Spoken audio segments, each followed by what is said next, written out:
할렐루야. 여호와의 이름을 찬송하라. 여호와의 종들아 찬송하라. 여호와의 집, 우리 여호와의 성전, 곧 우리 하나님의 성전들에서 서 있는 너희여, 여호와를 찬송하라. 여호와는 선하시며 그의 이름이 아름다우니 그의 이름을 찬양하라. 여호와께서 자기를 위하여 야곱 곧 이스라엘을 자기의 특별한 소유로 택하셨음이로다. 내가 알거니와 여호와께서는 위대하시며 우리 주는 모든 신들보다 위대하시도다. 모든 신들보다 위대하시고 아름다우시고 선하신 주님, 우리가 이 시간 당신을 예배하기 위해 나왔습니다. 오늘 우리의 눈을 띄우셔서 당신의 거룩함을 보게 하시고 당신의 십자가 앞에 우리의 추악함을 보게 하시고 그럼에도 불구하고 우리를 구원하신 당신의 아름다우심과 위대하심을 기억하는 시간이 되게 하여 주십시오. 주께서 오늘 예배 가운데 우리의 영혼 가운데 함께 하시고 계시는 줄 믿으며 예수님 이름으로 기도드렸습니다.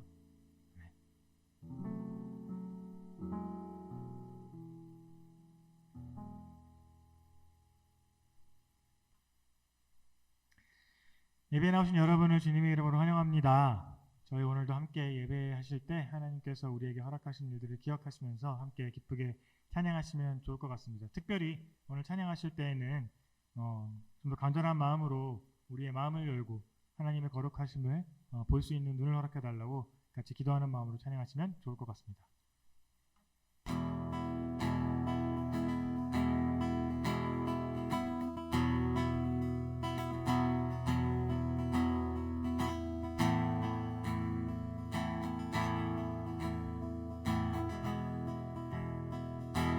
찬양하실까요? 내 맘에 눈을 여소서, 내 맘에 눈을 열어 주 보게 하소서, 주 보게 하소서. 내 맘에 눈을 여소서, 내 맘에 눈을 열어 주 보게 하소서, 주 보게 하소서. 다시 한번 찬양하실까요? 내 맘에 눈을 여소서, 내 맘에 눈을 열어 주 보게 하소서, 주 보게 하소서. 마지막으로 내 맘에 눈을 여소서, 내 맘에 눈을 열어 주 보게 하소서, 주 보게 하소서. 그 이름 높이 들리고 영광의 빛 비춰주시며 권능 넘친 복이 원한에 거룩 거룩 거룩. 내 맘에 눈을 여소서, 내 맘에 눈을 열어 주 보게 하소서, 주 보게 하소서.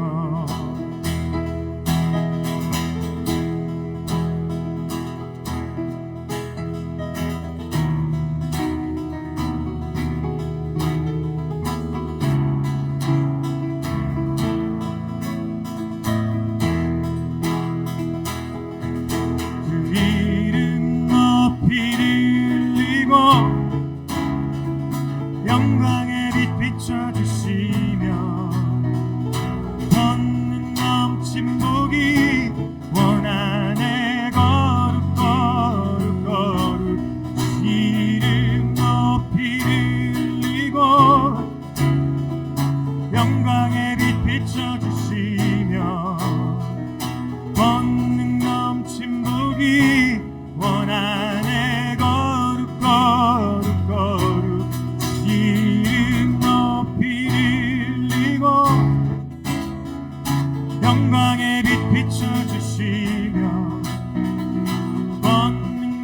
주신 복이 원하네 거룩 거룩 거룩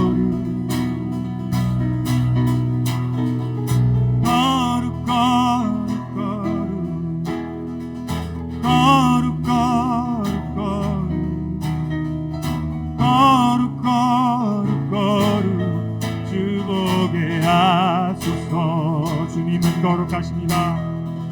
거룩 거룩 거룩 거룩 거룩 거룩 거룩 거룩 주보게 하소서. 거룩 거룩 거룩 거룩 거룩 거룩 거룩 거룩 주보게 하소서. 거룩 거룩 거룩 거룩 거룩 거룩 거룩 거룩 주보게 하소서. 내 맘에 눈을 여소서. 내 맘에 눈을 열어 주보게 하소서. 주보게 하소서. 내 맘에 눈을 여소서. 내 맘에 눈을 열어 주보게 하소서. 주보게 하소서.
주 십자가 못 박힐 때 그 해독이 잃고 그 밝은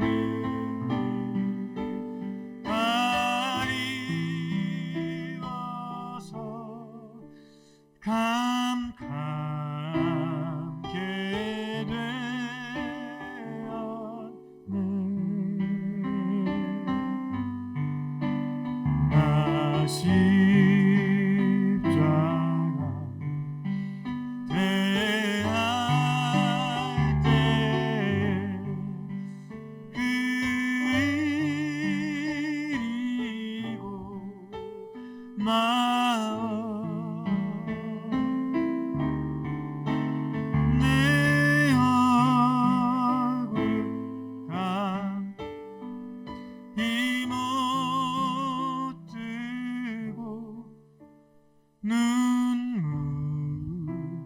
흘린도다.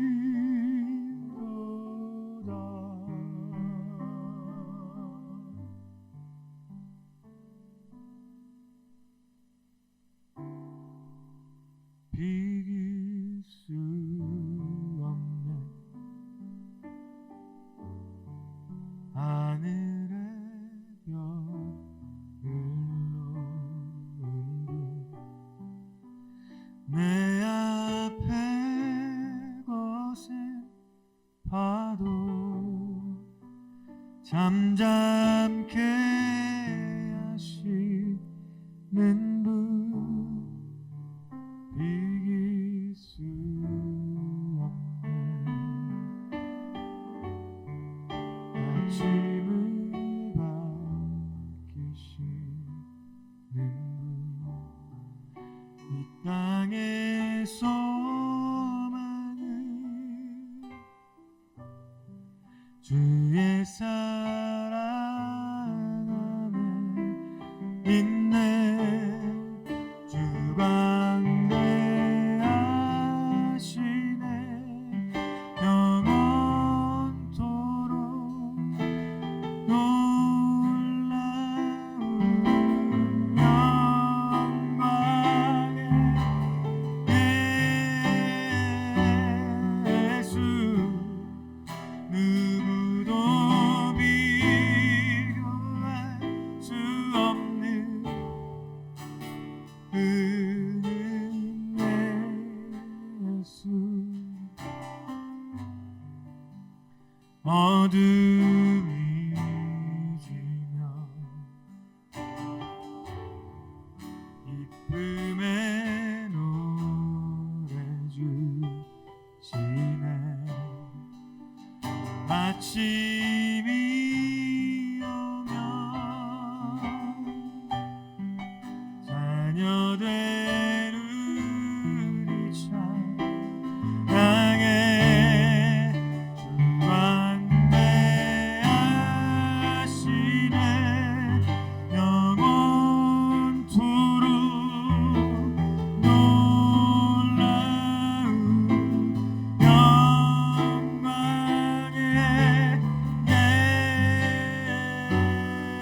예수 누구도 비교할 수 없는 주 광대하시네. 영원토록 놀라운 영광의 예수 누구도 비교할 수 없는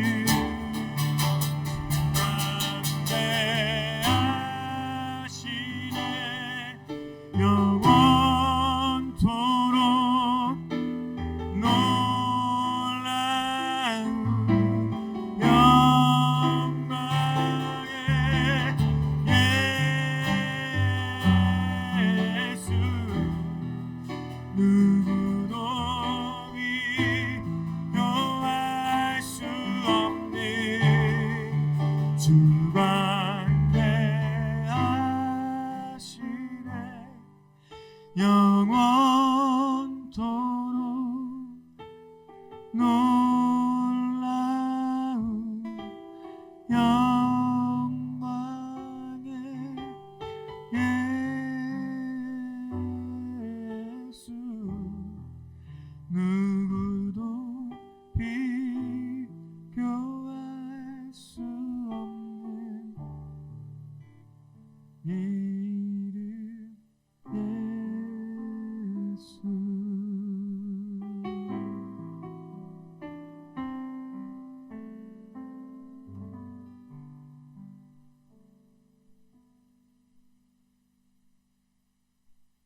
예배를 위하여 대표기도가 있겠습니다. 이 시간 저희들로 하여금 감사와 찬양을 하나님께 드리게 하시니 감사합니다. 코비드로 사회적 거리두기를 시작한 지 2달 반을 지나고 있습니다. 예상하지 못했던 일상의 크고 작은 변화들로 인해 시련과 두려움이 속히 거칠 수 있도록 빛을 비춰주세요. 저희들 자신들과 이웃 가족들에게 서로 멀리 있지만 담대함과 사랑과 위로를 나눌 수 있는 기회와 지혜를 허락해 주세요. 침체된 경제와 삶의 위기 속에서 고통과 좌절, 근심 속에 있는 이들이 소망을 갖고 도전하며 기쁨과 감사로 채워지는 삶이 되도록 인도해 주세요. 혼란스럽고 나태해질 수 있는 시기에 저희가 영적으로 나약해지지 않도록 붙들어 주시고 마음과 육체의 건강을 살펴주시기를, 지치지 않고 하나님을 더 바라보고 성숙해가는 저희들이 될 수 있도록 삶 속에서 많은 기회와 위안을 허락해 주시기를 기도합니다. 이 나라의 위정자들을 위해 기도합니다.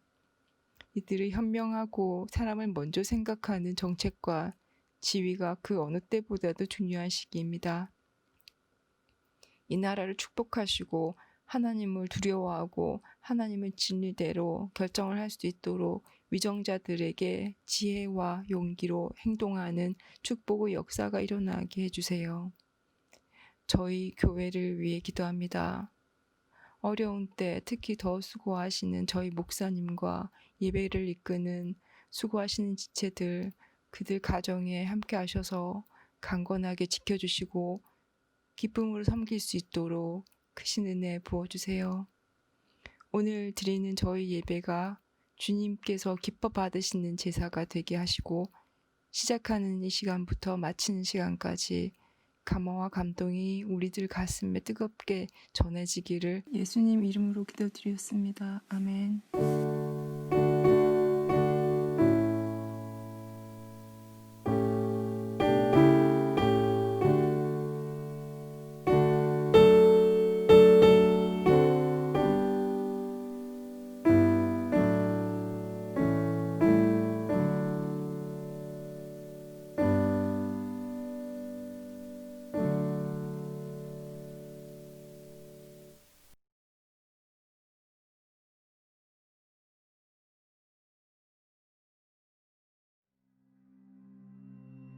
There is a large gate that opens to a wide road. Just inside this gate is a view of all that the heart desires. It boasts of many paths so that it appeals to all, but the way, however attractive, is the way of death. There is another gate that is smaller and far less appealing. The path is sometimes lonely and often challenging, but it leads to a perfect kingdom, one that lasts forever. Jesus warns, "Enter through the narrow gate, for wide is the gate and broad is the road that leads to destruction, and many enter through it. But small is the gate and narrow is the road that leads to life, and only a few find it." It is at this fork in the road that the traveler must decide his path. At first glance, the wide road is the most promising. He is comforted by the masses who have chosen it. After all, he thinks to himself, what bad can happen in the company of so many?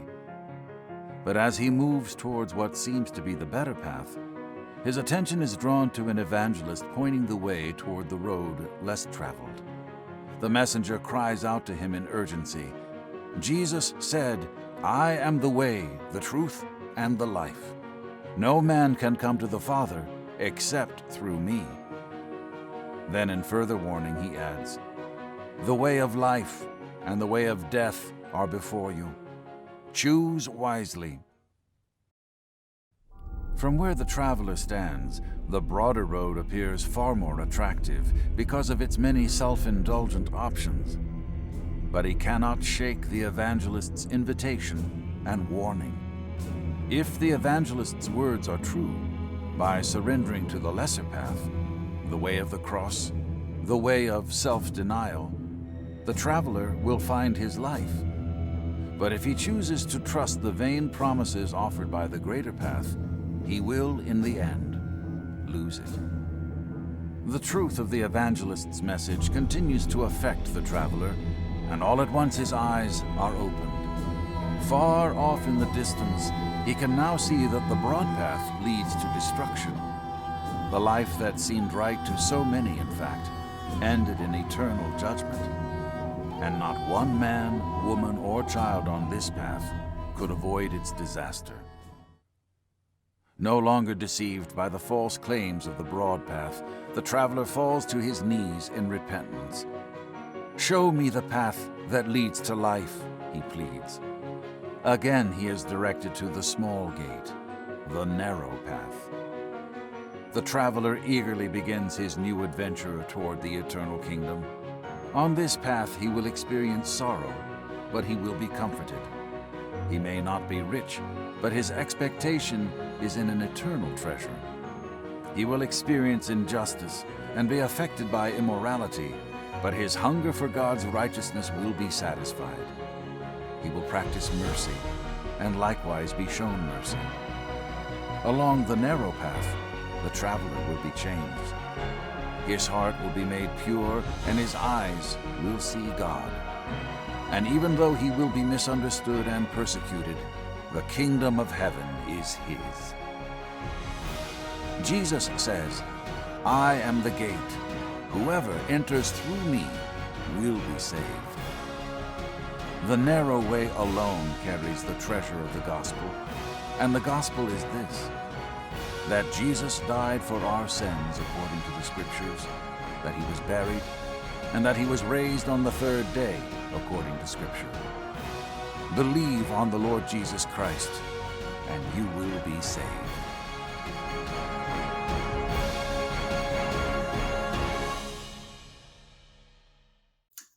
Good afternoon. Today we're going to be finishing and concluding Jesus' great loving message and wise message on the Sermon on the Mount. As we know, the Sermon on the Mount is one of Jesus' greatest messages, and he has to share with us his plan of salvation. Now, in Matthew chapter 7, verses 13 and 14, Jesus tells us about the road of our future. He says, "Enter through the narrow gate, for wide is the gate and broad is the road that leads to destruction, and many enter through it. But small is the gate and narrow the road that leads to life, and only a few find it."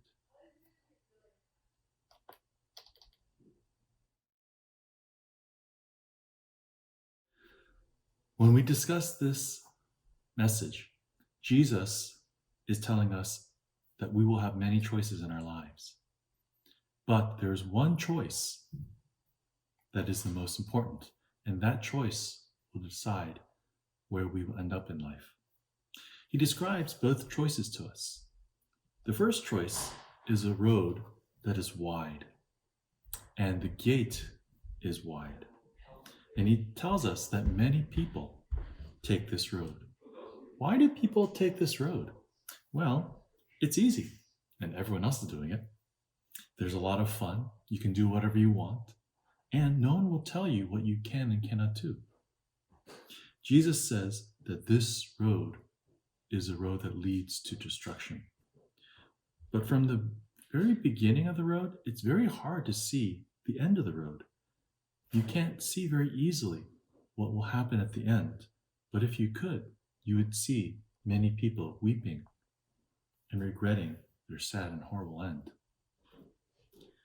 Jesus talks about the second road, that in this second road, the path is narrow and it's actually very hard to follow and it's very hard to find. And in the end, only very few people find it. The gate that we have to enter at the end of the road is also small, but this road leads to life. It starts with a simple choice and a simple first step, and that is that we accept Jesus as our Lord and our Savior. Jesus warns us that this road of faith, it's going to be hard. Only a few people will keep choosing to follow this road every day. On this road, there will be sadness, there will be tests and trials, and there will be suffering. Jesus wants us to know what to expect.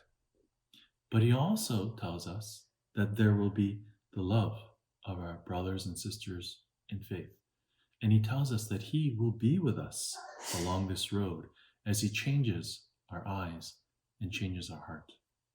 And at the end of the road, there will be life with Jesus, where we will rejoice in our heavenly treasures and we will get to see Jesus in all his glory. The journey of life, it's not a sprint, it's not a 100-yard dash, it's more like a marathon. And every day we have to choose to put one foot in front of the other. We can choose to deny ourselves, and we can choose not to pursue worldly treasures, but to wait for our treasures in heaven and to put our hope in Jesus Christ.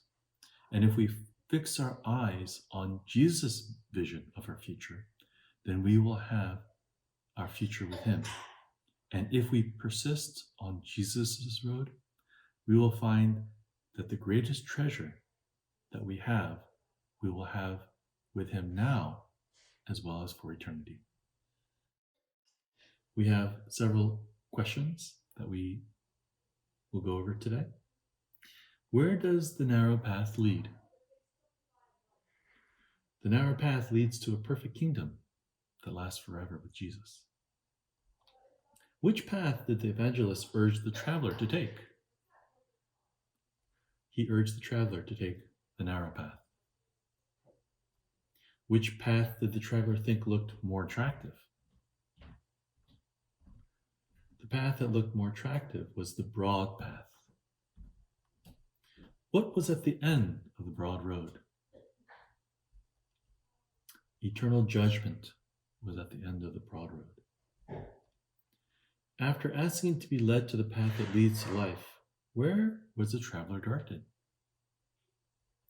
To the narrow path and the small gate.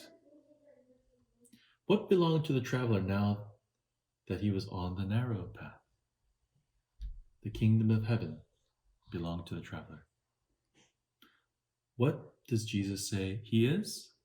He is the narrow gate, and whoever enters through him will be saved.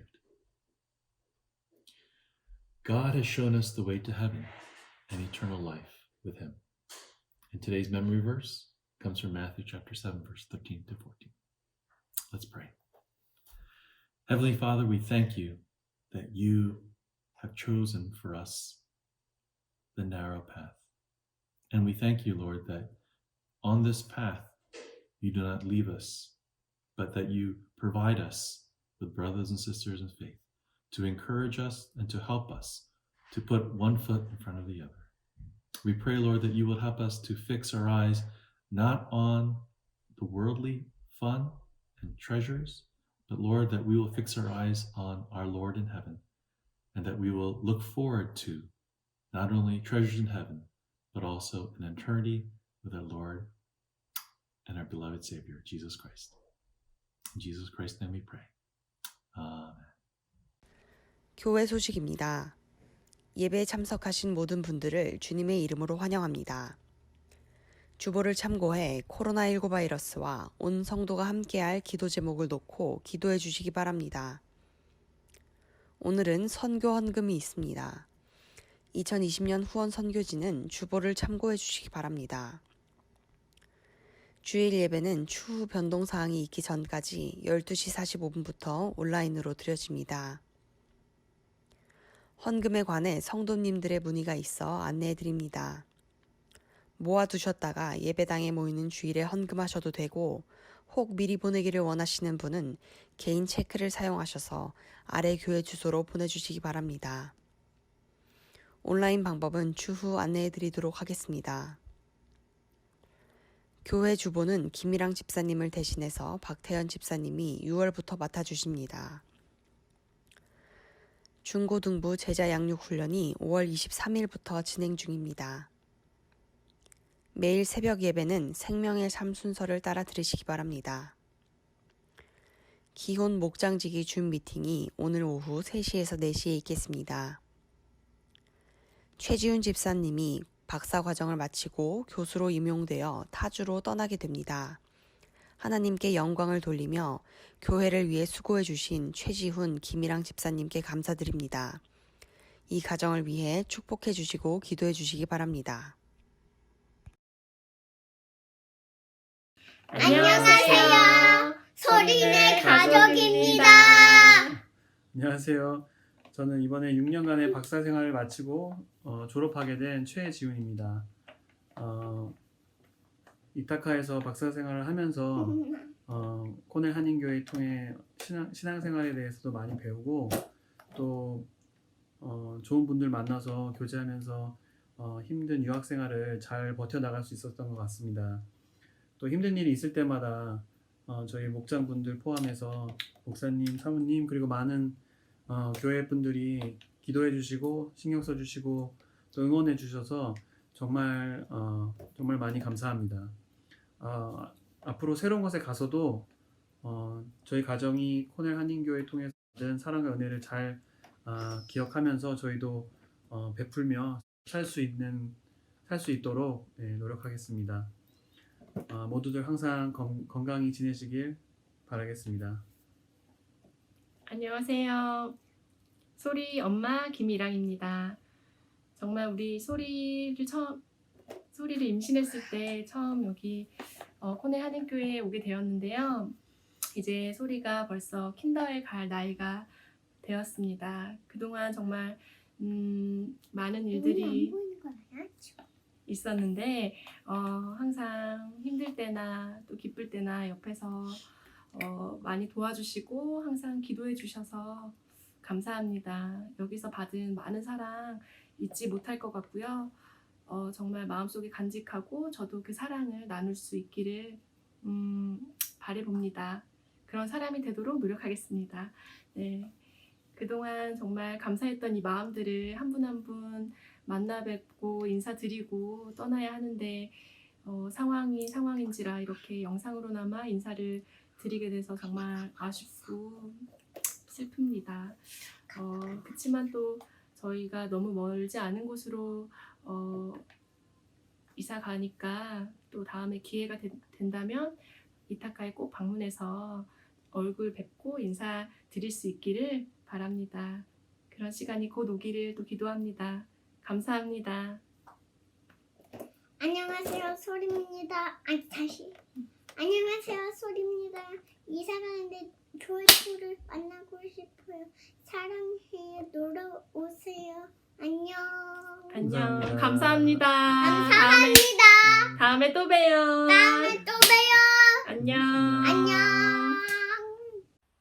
이제 코넬은 방학 모드로 들어갑니다. 더욱 하나님과 긴밀한 교제가 이루어지도록 말씀과 기도와 찬양이 이어지기를 간구합니다.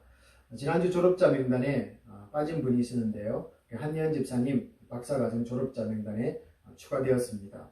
다시 한번 졸업생들을 축하드립니다.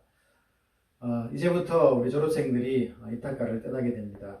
영상을 통해서 인사를 나누었듯이 우리 최지훈 집사님이 박사과정을 마치고 또 교수로 임명되어 김일랑 집사님과 소희가 떠나게 됩니다.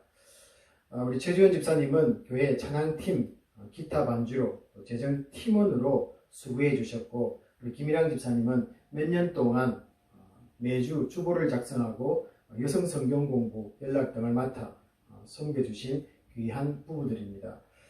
계시는 곳에서 이 가정을 축복하며 같이 함께 잠시 기도하도록 하겠습니다. 기도하시겠습니다. 아버지 하나님 감사합니다. 이렇게 긴 시간 동안 수고하고 애썼던 긴 마무리를 짓고 또 이제는 새로운 부르심이 있는 곳으로 귀한 가정이 떠나게 됩니다. 주님께서 가는 곳으로 인도해 주시고 또 함께 해 주시고 그 가정 속에 늘 지혜와 용기와 소망을 대해 주시고 또 하나님 귀한 공동체를 만나서 신앙생활도 열심을 다해서 주님을 섬겨나가는 복된 가정들이 될 수 있도록 축복하여 주시옵소서. 또 소리도 또 아버지 하나님 잘 자라고 또 하나님의 쓰임받는 귀한 딸로서 또 성장할 수 있도록 도우시며 무엇보다도 부부가 하나님 바라보며 어려울 때 이곳에서 배웠던 신앙의 경험들과 또 아버지 하나님 주님이 함께 하셨던 그 믿음의 모습들을 기억하며 어떤 곳에서도 어떤 상황에서도 어려운 일들 잘 견디고 이겨내어서 하나님의 영광을 바라보는 복된 가정이 되게 하여 주시옵소서. 모든 것 감사드리며 축복하며 우리 주 예수 그리스도 이름으로 기도합나이다. 아멘. 오늘 주시는 말씀을 저와 여러분이 한 절 한 절 교독하도록 하겠습니다. 주시는 말씀은 역대하 33장 말씀입니다. 므낫세가 왕위에 오를 때 나이가 12세라 예루살렘에서 55년 동안 다스리며 그의 아버지 히스기야가 헐어버린 산당을 다시 세우며 바알들을 위하여 제단을 쌓으며 아세라 목상을 만들며 하늘의 모든 일월 성신을 경배하여 섬기며 여호와께서 므낫세와 그의 백성에게 이르셨으나 그들이 듣지 아니하므로 여호와께서 아수르 왕의 군대 지휘관들이 와서 치게 하심에 그들이 므낫세를 사로잡고 쇠사슬로 결박하여 바벨론으로 끌고 간지라. 그가 환난을 당하여 그의 하나님 여호와께 간구하고 그의 조상들의 하나님 앞에 크게 겸손하여 기도하였으므로 하나님이 그의 기도를 받으시며 그의 간구를 들으시사 그가 예루살렘에 돌아와서 다시 왕위에 앉게 하심에 므낫세가 그제서야 여호와께서 하나님이신 줄을 알았더라. 이방 신들과 여호와의 전에 우상을 제거하며 여호와의 전을 건축한 사내와 예루살렘에 쌓은 모든 제단들을 다 성 밖에 던지고 므낫세가 그의 열조와 함께 누움에 그의 궁에 장사되고 그의 아들 아몬이 대신하여 왕이 되니라. 아몬이 왕위에 오를 때 나이가 22세라 예루살렘에서 2년 동안 다스리며 그의 아버지 므낫세의 행함같이 여호와 보시기에 악을 행하여 아몬이 그의 아버지 므낫세가 만든 아로셀린 모든 우상에게 제사하여 섬겼으며 이 아몬이 그의 아버지 므낫세가 스스로 겸손한 같이 여호와 앞에서 스스로 겸손하지 아니하고 더욱 범죄하더니 함께합니다. 그의 신하가 반역하여 왕을 궁중에서 죽이매. 아멘. 우리 성도님들 살면서 꼴찌는 면해야겠다는 생각을 해본 적이 있는지요? 기억이 잘 안 나시면은 정신내기 게임할 때 엄청 열심히 했던 적은 있을 것입니다. 서로 1등도 나누면서 여유있게 살면 얼마나 좋겠습니까? 현실적으로는 불가능하죠.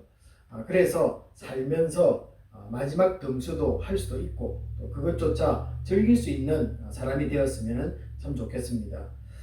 그렇지만 반드시 피해야 하는 이 영적인 면에서의 꼴찌가 있습니다. 그것을 오늘 이 역대기를 마무리하면서 성도님들과 나누고자 합니다.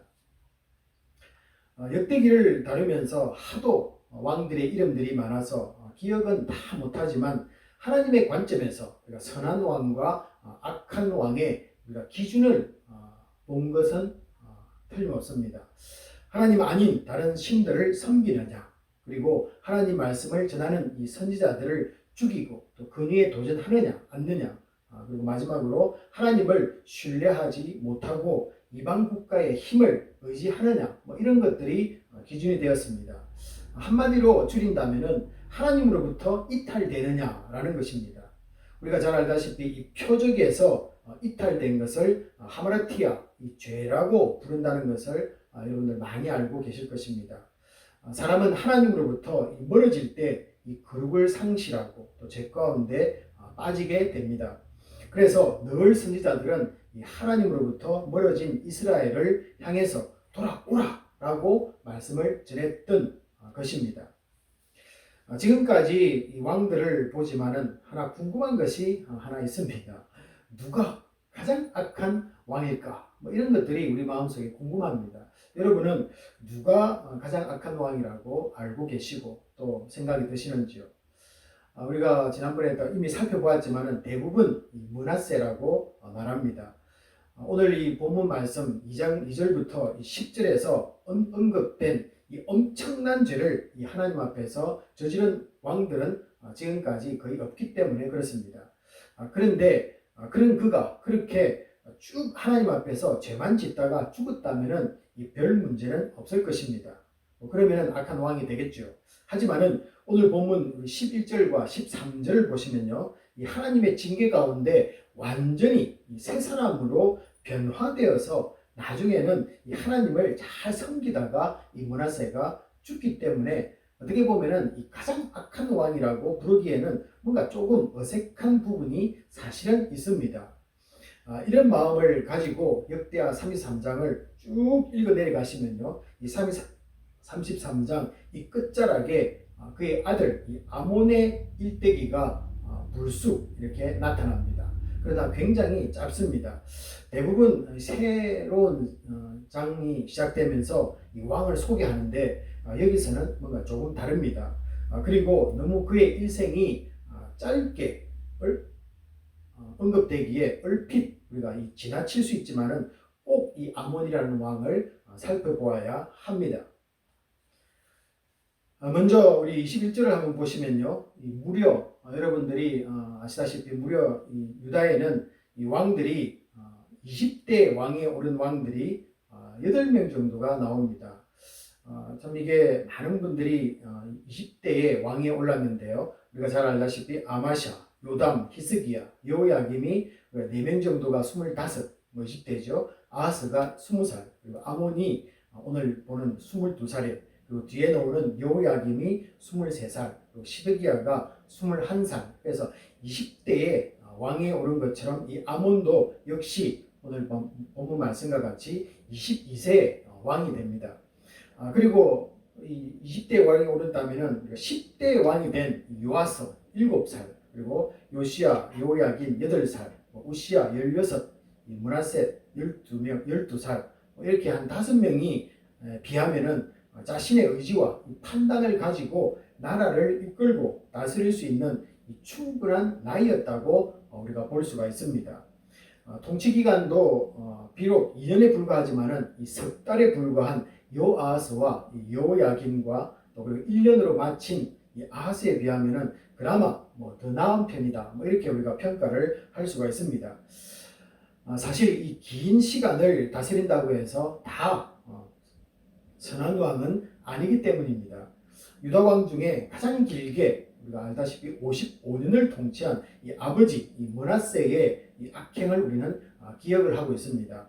그 다음으로 이 52년을 통치한 우시야도 처음에는 어떻습니까? 하나님을 잘 섬기다가 말년에 가서 이 교만함을 통해서 자신이 직접 제단에 나아가서 분향을 하다가 이 나병에 걸려서 죽게 되는 모습을 우리는 또한 보았습니다. 지금까지 살펴본 이 아몬 그리고 다른 왕들과 비교해 볼 때 주위 사람들에게 휘둘릴 나이도 아닌 적절한 20대의 나이에 왕이 되었고, 또 자신의 주도하에서 왕국을 다스려 나갈 충분한 이 자격을 갖춘 왕으로 지금까지는 보입니다. 비록 통치 기간은 2년이라는 짧더라도 하나님 앞에서 얼마든지 선한 왕으로 살 수 있는 이 선택이 앞에 있었습니다. 아직은 그에게서 특별한 악한 행위는 발견되고 있지 않다, 이렇게 말을 할 수 있겠죠. 자, 그러면은 그 다음 절인 우리 22절을 한번 보시겠습니다. 지금까지는 아버지 누구누구의 모든 행위대로 아니면은 그의 조상 다윗의 길을 걸으며 여호와 보시기에 정직하게 행하여 라는 표현에 우리는 익숙해 있습니다.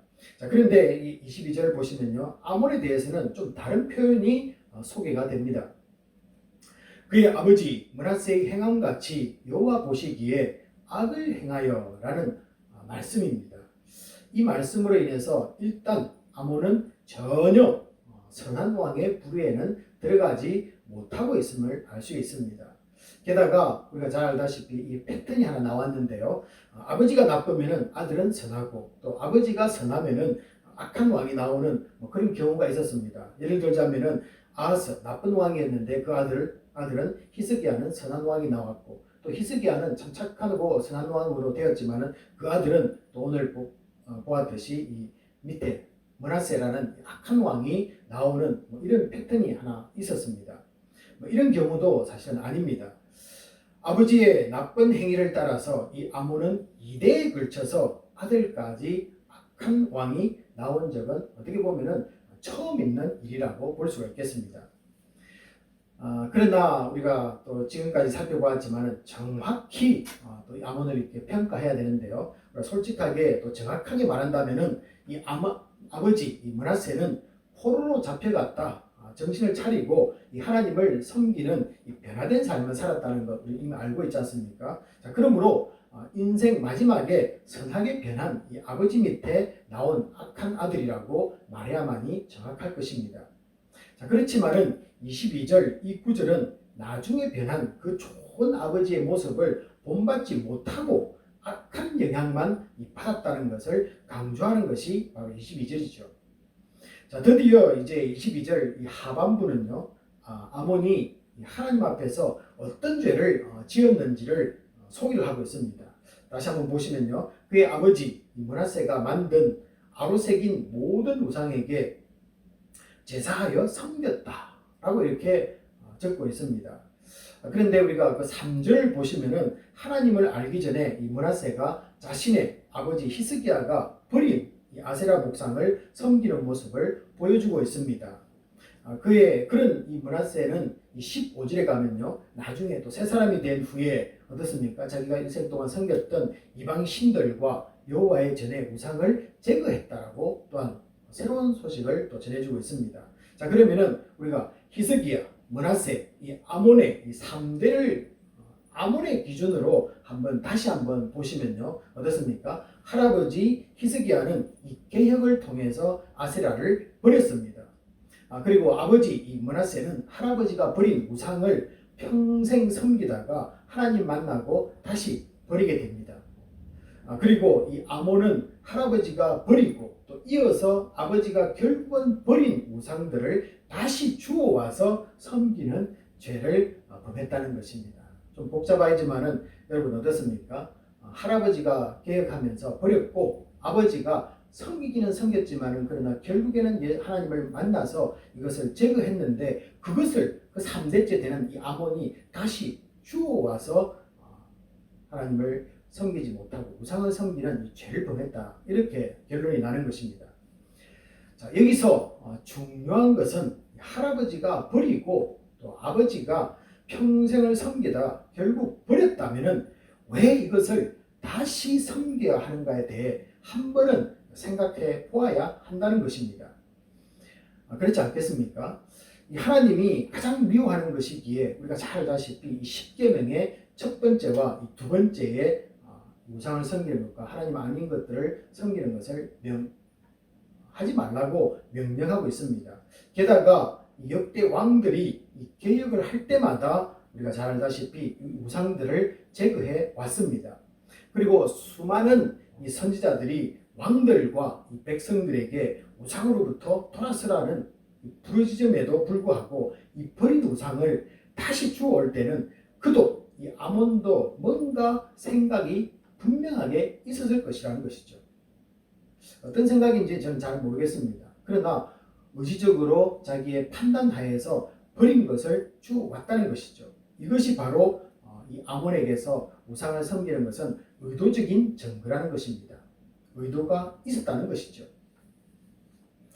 자, 여러분, 우상이 그렇게 매력적인 것일까요? 우리 마음이 끌리는 것일까요? 21세기를 사는 오늘날 우리들이 이 옛날에 고대 근동의 이 바알이나 아세라 신상을 보면은 어떤 반응을 보일까? 여러분 지금 말고 예배 마치고 한번 검색을 해보시기 바랍니다. 여러분 보시면요 정말로 실망하고 볼품 없을 것입니다. 그리고 잘 아는 이 그리스 여신과는 전혀 다른 모습입니다. 자, 그런데 당시에는 그것들이 지금 우리가 살고 있는 이 21세기의 포르노그래피에 해당된다면 생각이 조금 달라질 수 있습니다. 단지 이 절하고 섬긴다는 그런 차원과는 조금 우리를 다르게 접근할 수 있도록 해줍니다.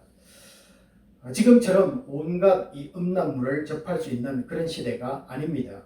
만들어진 이 형상을 통해서 사람들은 이 정신적인 만족을 얻었고 또 실제 신전을 찾아가서 여사제들과 육체적 쾌락을 즐겼다면 이 버린 것도 다시 가져올 만한 엄청난 유혹이 거기에 있었다는 것이죠.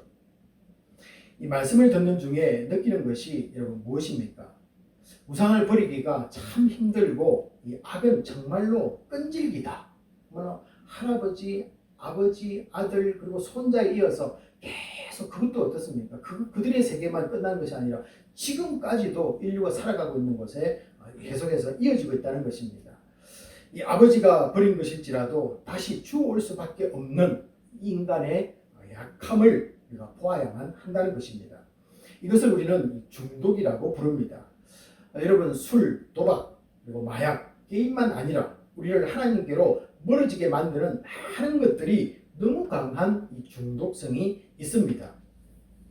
그렇다면 이 끊임없이 인류를 괴롭히는 이 죄와 악을 어떻게 우리는 끊어버릴 수 있겠습니까? 라는 질문입니다. 여러분, 심플하게 말하면 인격적으로 하나님, 예수 그리스도, 성령을 만나는 것입니다. 바로 그것을 이 아몬의 아버지 므낫세가 11절과 13절에서 잘 보여주었습니다. 바빌론 포로로 잡혀가서 그곳에서 하나님 앞에 겸손해질 때 하나님을 만나는 이 은혜의 체험을 이 아버지 므낫세는 하게 됩니다. 여러분, 그렇다고 제가 오늘 말씀드린 것처럼 고난만이 우리가 하나님을 만나는 것은 아니라는 것입니다. 우리가 접하는 어떤 환경에서든 우리의 인격을 구성하고 있는 이 지정의를 통해서든 아니면 그것을 뛰어넘는 신비한 영적 체험이든 다양한 방식으로도 지금도 하나님은 우리를 만나주고 계십니다. 우리 영혼은 주님을 만나지 못하면 아몬과 같이 늘 이렇게 목말라 합니다.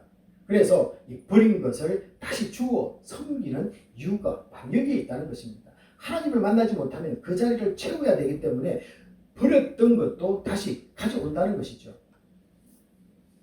자, 이런 배경에서 이 아몬의 행동을 다시 볼 때 정말 문제가 있어 보이지 않습니까? 우리가 알다시피 이 구약시대는 하나님의 뜻을 물으면 즉각적으로 응답하고 또 죄를 지으면 즉각적으로 벌을 주던 그런 시대입니다. 특별히 이 선지자들이 왕 주위에 있으면서 이 하나님의 음성을 직접 전달했습니다. 그리고 하나님의 징계를 죄 지은 사람들이 직접 받으면서 살았던 시대이기도 합니다. 자, 그렇다면 아몬은 오늘 보는 이 아몬이라는 왕은 아무 생각 없는 사람이라기보다는 하나님에 대한 풍성한 지식을 가지고도 의도적이고 고의적으로 강하게 대적했다는 느낌이 듭니다. 버린 것을 다시 주워올 때는 이유 없이 가져오지는 않았을 것입니다. 분명한 자신의 판단에 따라서 의지를 가지고 행동으로 옮겼을 것이기 때문입니다. 여러분, 우리가 잘 아는 이 무당이나 점쟁이도 모시는 신을 스스로 결정하고 지극정성을 다해서 귀신들을 섬깁니다. 자, 그런데 그 우상 덩어리 자체가 무당에게 그런 의지를 불러일으키는 것이 아니라 뒤에 있는 악한 영이 있다는 것이죠. 사실 우상 자체는 쇠나 돌과 나무로 만든 것에 불과합니다. 우상은 보이지 않는 이 사탄이 우리 영혼을 사로잡아 버리는 매개체일 뿐이라는 것이죠. 힘이 센 이 동물들을 조각하고 또 해와 달과 별들의 형상을 보면서 이 무한한 우주를 움직이는 힘이 나올 것 같은 생각에 사로잡힙니다. 그 생각의 배후에 분명한 힘이 있음을 증명해 줍니다. 자, 그런데 우리가 살고 있는 이 시대는 이 사탄이 사용할 수 있는 매개체가 더 다양해지고 또 과학이라는 이름으로 포장되고 또 합리성이라는 이 교모함으로 인간의 사고 속으로 파고 들어오고 있습니다. 자, 그 생각들의 예는 대단히 많습니다. 이런 것들을 제가 한번 정리해 볼 수 있습니다. 종교는 인간의 보안품이기에 하나님은 없다. 종교는 인간이 만들었다. 그러므로 하나님은 없다는 것이죠. 그러므로 예수의 십자가 구원은 오랫동안 이 종교인들의 머릿속에서 만들어진 이상에 불과하다. 실체가 아니라는 거죠. 지성인들의 입에서 나오는 이런 말들에 대해서 사람들로 하여금 동의하게 만드는 이 지적 우월주의가 캠퍼스에서 사탄의 미끼가 되고 있습니다. 우리는 합리적인 사고를 하며 오직 신만이 줄 수 있는 이 생명조차도 인간의 능력으로 만들어낼 수 있다는 이 지적 오만함을 믿는 사람들이 더 많아지고 있는 것도 사실입니다. 이 성경의 창조, 홍수 이야기는 유대인들보다 훨씬 더 오래된 이 신화 수준의 이야기를 모방한 것에 불과하다. 그러므로 실제 있었다기보다는 가공된 것이고 거기에다가 윤리와 도덕을 첨부화된 교류화된 인간의 작품에 불과하다. 뭐 이런 주장을 하고 있습니다. 여러분 이런 이야기를 들을 때마다 너무 단순한 주장 아닙니까? 정말로 그렇게 생각을 하면은 그 사람은 일생을 한번 바쳐보고 그런 소리를 하면은 그 노력만은 우리는 인정해 줄 수 있겠지요. 이 하나님의 창조와 구원 그리고 심판까지도 일순간에 아무것도 아닌 것처럼 보이게 하는 것을 미혹이라고 부릅니다. 그리고 미혹이라는 것은 하나님을 보지 못하게 만드는 것이죠. 그리고 하나님이 지은 모든 것과 하나님의 운행하시는 것과 역사하심을 아무것도 아닌 것처럼 보이게 만드는 것, 그것이 미혹인 것입니다. 뭐 다른 게 없는 거죠. 자, 앞으로 이 말세에 미혹하는 자가 더 많이 나올 것이라고 이 마태복음 24장 3절과 4절에서 주님이 직접적으로 말씀을 해주셨습니다. 이 주님 오심을 기다리는 우리들은 이 사탄을 잘 알아야 되고 철저히 경계를 해야만 합니다. 믿음의 선배들이 버린 우상들, 하나님을 알지 못했던 분들이 주님을 만나서 이 삶으로 보였던 이 우상 제거의 결단들을 보면서도 다시 버린 것을 주워오는 이 아몬과 같은 어리석음이 우리 가운데 있지 않기를 소원합니다.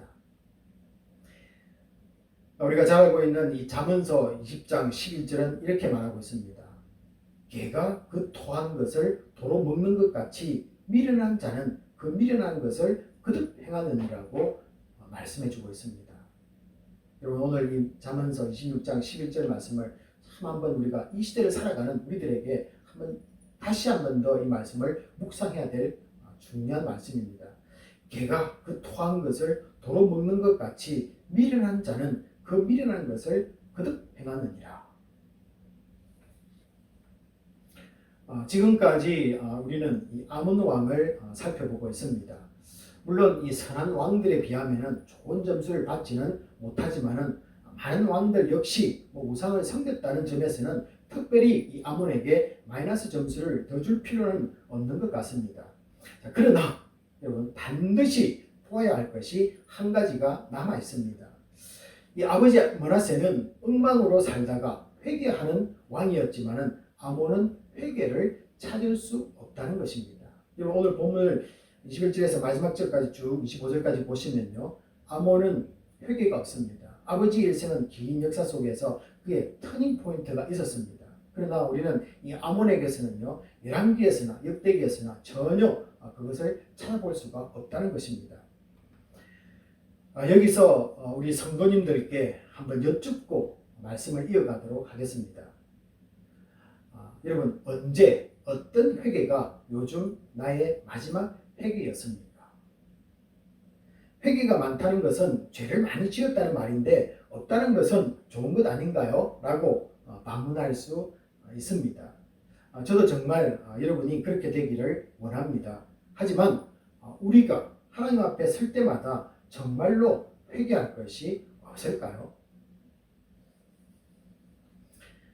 얼마나 자주 하나님 앞에 1대1로 서십니까? 내 것만 추구하는 나의 이기적인 모습을 보면서 얼마나 가슴 치며 주님 앞에 나아가십니까? 이웃을 내 몸과 같이 사랑하라고 하는데 내 눈에는 이 불쌍한 사람들이 안 보이는 것은 어찌된 일입니까? 잘 되고 돈 많고 자녀 건강하고 삶이 너무 편해서 고난의 십자가 매기가 싫지는 않는지요?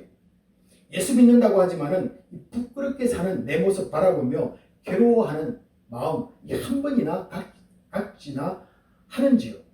또 일에 집중하느라고 성장하는 내 아이들 믿음도 챙기지 못하는 부모는 아닌지요? 주님의 몸된 교회는 어떻게 되고 있는지 관심이나 있는지요? 여러분 코로나를 위해서 10가지를 놓고 매일 기도하고 또 월요일마다 금식은 한 끼라도 다들 동참할 줄로 믿습니다. 온통 우리가 이 기도가 좋은 것 주시고 또 자녀들 좋은 대학 가도록 그리고 사업 잘 되게 또 건강하게 해주세요 라고만 외치는 우리 신앙생활은 회개의 대상이 아닐까 라고 한번 생각해 보셔야 됩니다. 그리고 삶에서 회개 자체가 아예 없다면 아몬 왕이나 뭐가 차이가 있습니까? 아버지 므낫세는 아무리 엉망으로 하나님을 떠나 살았지만 회개가 있는 마침을 했습니다. 2년이라는 짧은 통치 기간이지만 그 시간은 아몬에게 회개하기에 충분한 시간입니다. 그러므로 저는 개인적으로 유다 왕들을 살피면서 가장 악한 왕은 므낫세로 보이지만은 가장 불행한 사람은 아몬이라고 생각합니다. 그런 하나님 앞에서 회개가 없었고 철저한 교만만이 있었고 하나님 무시하고 대적하는 것뿐이었습니다. 그런 모습을 오늘 본문 말씀 23절에 보시면요, 이 아몬이 그의 아버지 므낫세가 스스로 겸손한 같이 여호와 앞에서 스스로 겸손하지 아니하고 더욱 범죄하더니 라는 표현입니다. 이것을 표현해주고 있는 거죠. 얼마나 교만했다라면 스스로 겸손하지 아니하고 아버지를 닮아서 스스로 겸손하지 아니하고 더욱 범죄하였다 라는 표현입니다. 여러분, 회개가 없었다는 이 명백한 증거는 더욱 범죄하더니 라는 말이 반증해 주고 있습니다. 이것은 의도적으로 회개하지 않으려고 버티는 이 마음을 그대로 나타내는 것이기 때문입니다. 그러므로 이 23절에 아몬이 아버지 므낫세처럼 스스로 겸손하지 못했다는 이 말씀의 뜻은 하나님은 아들 이 아몬에게도 스스로 겸손해질 수 있도록 아버지 므낫세에게 했던 것 같이 뭔가를 했다는 것이죠. 비록 짧은 죄의 기간일지라도 기회를 주었지만 회개의 자리로 나오지 않았다는 의미로 이 본문을 읽어야만 할 것입니다. 이것이 그의 가장 큰 죄입니다. 다른 실수도 안 하면 좋지만은 이것만은 정말로 우리는 하지 말아야 합니다. 왜냐하면요, 하나님을 정면으로 거부하는 것이기 때문입니다. 아몬은 이 회개할 수 있는 마지막 기회조차도 이 자신의 의지로 확실히 발로 차버린 것입니다. 간혹 사람들로부터 이런 이야기를 듣습니다. 예수 안 믿는 게 아니고요, 죽기 바로 1시간 전에 믿을게요 라고 말하는 분을 간혹 만납니다. 그렇게라도 되면은 정말로 좋겠습니다. 이 아몬이 20대 초반에 왕위에 오르고 2년 뒤에 피 끓는 나이에 죽을 줄 여러분 누가 알았겠습니까? 그것도 남들에 의해서 이 자신의 신복에 의해서 살해당할 줄 누가 생각했겠습니까? 왕이기에 전쟁에 나가 죽을 수는 있지요. 하지만은 24절처럼 자신이 궁중에서 암살당할 줄이야 꿈도 꾸지 않았을 것입니다. 특별히 우리가 로마서 5장 20절 이 말씀도 참 우리가 기억했으면 좋겠습니다. 로마서 5장 20절에 이런 말씀이 있습니다. 죄가 더한 곳에 은혜가 더욱 넘쳐나니 죄가 더한 곳에 은혜가 더욱 넘쳤다 라는 말씀이 분명히 있기 때문에 회개할 수 있도록 이 하나님은 최고의 우리를 향한 배려인 이 징계까지 허락했다는 것을 저는 믿습니다. 그래서 아몬은요 2년 동안이지만은 짧은 기간이었지만 하나님은 회개할 기회를 주었다. 저는 믿습니다. 왜요? 오늘 로마서 5장 20절 말씀이 죄가 더하는 곳에 비록 짧은 인생을 살았지만은 죄가 더해지는 그곳에 하나님의 은혜는 더 풍성하게 흘러넘쳤다는 것을 말씀해주고 있기 때문에 그렇습니다. 이 하나님의 은혜 가운데 허락되는 이 회개의 기회를 미루거나 회피하는 이것만은 절대로 우리는 피해야만 한다는 것입니다. 이런 분이 내 가정에서 친척 가운데서 예배자 가운데 없기를 기도합니다. 이 기도를 해야 하는 이유는 우리가 잘 아는 마태복음 6장 33절에 주의 나라와 그의 의를 먼저 구하는 것이기 때문입니다. 그리고 그리하면 이 모든 것을 우리에게 더할 것이라는 믿음이 있기 때문입니다. 그러므로 우리 가운데 병든 자가 있으면 병 낫기를 위해서도 기도해야 하지만 그 사람의 영혼을 먼저 살핀 후에 구원받기를 위해서 간구해야만 합니다. 우리 자녀가 잘 되기보다는 먼저 그 영혼이 거듭나기를 기도해야 합니다. 교회가 부흥하기보다 한 사람도 예수 알지 못하고 이곳을 떠나는 일이 없도록 복음 전하고 기도에 힘써야만 합니다. 나의 죄를 발견한 후 이 아몬처럼 미루다 주님 데려갈 날 잊고 살지 말아야만 합니다. 그리고 복음을 듣고 자기가 죄인임을 알고도 이 말씀을 무시하고 하나님 만나는 은혜를 거부하는 이것만은 우리 가운데 없도록 늘 기도해야만 합니다. 말씀을 마치도록 하겠습니다. 이 반복되는 죄들을 내게서 걷어내기 위해서 매일 철저한 이 회개의 자리로 나아가 주시는 이 하나님의 은혜 가운데 정말로 변하는 성도 되기를 주님의 이름으로 축복합니다.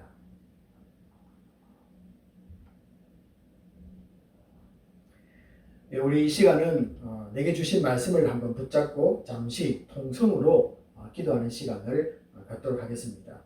먼저 개인의 삶을 살피면서 구체적인 죄를 발견할 수 있도록 은혜를 허락하여 주시옵소서. 내 죄가 무엇인가를 발견하기를 위해서 기도하시고요. 또 내 죄가 발견되면은 회개하는 것 미루고 회피하지 않는 결단이 우리들 가운데, 이 나라 가운데, 우리가 살고 있는 이 공동체 가운데 생기도록 위해서 같이 한번 통성으로 기도하도록 하겠습니다. 기도하시겠습니다. 아버지 하나님, 말씀을 통해서 놀라운 사실을 회개할 수 있는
아버지 하나님 감사합니다. 오늘 이 말씀을 통해서 저희들을 깨닫게 하심을 감사하고 이 악과 이 죄라는 것이 얼마나 크고 또 우리를 아버지 하나님 끝까지 붙들며 살아가고 있는지를 알게 하심을 감사합니다. 이 죄 발견하기를 원합니다. 우리 속에서 또 우리 공동체 속에서 우리가 살아가고 있는 이 시대 속에서 이 죄를 발견했다면 주님 그것을 놓고 철저하게 회개하는 자가 되게 하시고 또 아버지 하나님 하나님을 만나서 변화되어서 하나님이 기뻐하고 또 하나님이 우리를 이끌어 가시는 그 모습대로 아버지 하나님 살아가는 성도가 되기를 원합니다. 아버지 하나님 그리고 무엇보다도 이 복음을 듣고 내가 죄인임을 알았을 때 아버지 하나님 그 말씀을 듣고 영접하고 예수를 모시고 살아가는 삶이 있어야 될 텐데 아버지 하나님 그것을 거부하고 살아가는 이 시대를 바라보면서 마음 아파하고 그들에게 아버지 하나님 복음을 전하는 그런 믿음의 공동체로 저희들 서기를 원합니다. 주님 이 이타카에 보내주신 우리 영혼들 한 사람도 아버지 하나님 주님을 만나지 못하고 이곳을 떠나는 일이 없도록 아버지 하나님 우리가 기도하고 복음 전하는 일에 앞장서 나가는 믿음의 성도들 교회가 되게 하여 주시옵소서. 모든 것 감사드리며 우리 주 예수 그리스도 이름으로 축복하며 기도합나이다. 아멘. 다 같이 있는 곳에서 일어나셔서 우리 보험 기도와 축도로서 예배를 마치도록 하겠습니다.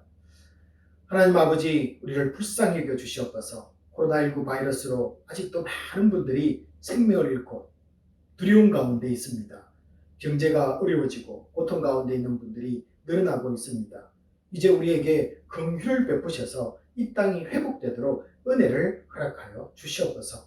이런 어려운 상황 가운데도 우리 성도님들 더욱 감사가 넘쳐나는 삶을 살게 하시고 또 선교사님들을 후원하기 위해 선교원금을 보내고 구제와 봉사가 필요한 곳에 물질을 들여 주의 사역이 멈추지 않는 복된 교회로 서게 하여 주시옵소서. 지금은 우리 주 예수 그리스도의 은혜와 지극하신 하나님의 사랑하심과 성령님의 감동감화 위로하심이 다시는 반복되는 죄를 짓지 않고 주 앞에서 내 죄가 발견될 때 회개하기를 미루고 회피하지 않기로 결단하는 믿음의 성도들 위해 지금부터 영원히 함께 있을지어다. 아멘.